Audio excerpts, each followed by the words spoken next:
পৌষের শেষে দেশ জুড়ে হাড় কাঁপানো শীত পড়ার আভাস দিয়েছে আবহাওয়া অধিদপ্তর। আবহাওয়াবিদরা জানিয়েছেন, তাপমাত্রা কমতে শুরু করেছে। কাল পরশু কোথাও কোথাও শৈত্যপ্রবাহ শুরু হতে পারে।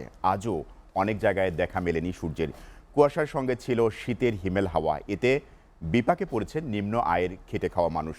প্রতিনিধিদের পাঠানো তথ্য ও চিত্রে ডেস্ক প্রতিবেদন। তীব্র শীতে আবারও জবুথবু অবস্থায় পড়েছে পঞ্চগড়ের জনজীবন।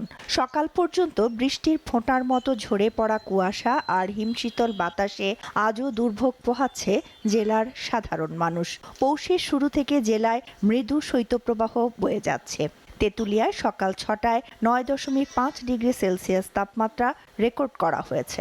পঞ্চগড়ে এত বেশি ঠান্ডা যে পঞ্চগড়ের মানুষ কিভাবে থাকে, তাদের জীবন কিভাবে জীবিকা চলে, যে এত ঠান্ডা যে ঠান্ডার জন্য মানুষ ঘর থেকেই বের হতে পারতেছে না। ঠান্ডায় মানুষ শরীর খুব কাঁপতেছে। চুয়াডাঙ্গায় একদিনের ব্যবধানে তাপমাত্রা 5.1 ডিগ্রি সেলসিয়াস হ্রাস পেয়েছে। এক সপ্তাহ পর সীমান্তবর্তী এই জেলা আবারও মৃদু শৈত্যপ্রবাহের কবলে পড়েছে।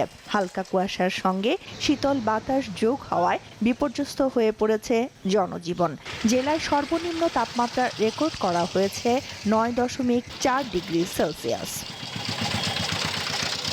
দিনাজপুরে কমছে না শীতের তীব্রতা। সকাল 6টায় দিনাজপুরের সর্বনিম্ন তাপমাত্রা রেকর্ড করা হয়েছে 10.5 ডিগ্রি সেলসিয়াস। এমন অবস্থা আরও কয়েকদিন বিরাজমান থাকার পূর্বাভাস রয়েছে। শীতের তীব্রতা অব্যাহত থাকায় বেশি বিপাকে পড়েছে কৃষি শ্রমিক ও শ্রমজীবী মানুষ। উত্তরীয় হিমেল হাওয়ায় কনকনে ঠান্ডা বিরাজ করছে কুড়িগ্রামে। কয়েকদিন বিরতির পর আবারও তাপমাত্রা হ্রাস পাওয়ায় বেড়েছে শীতের দাপট। সকাল 6টায় সর্বনিম্ন তাপমাত্রা 11.8 ডিগ্রি সেলসিয়াস রেকর্ড করেছে রাজারহাট আবহাওয়া পর্যবেক্ষণ কেন্দ্র। STV news desk.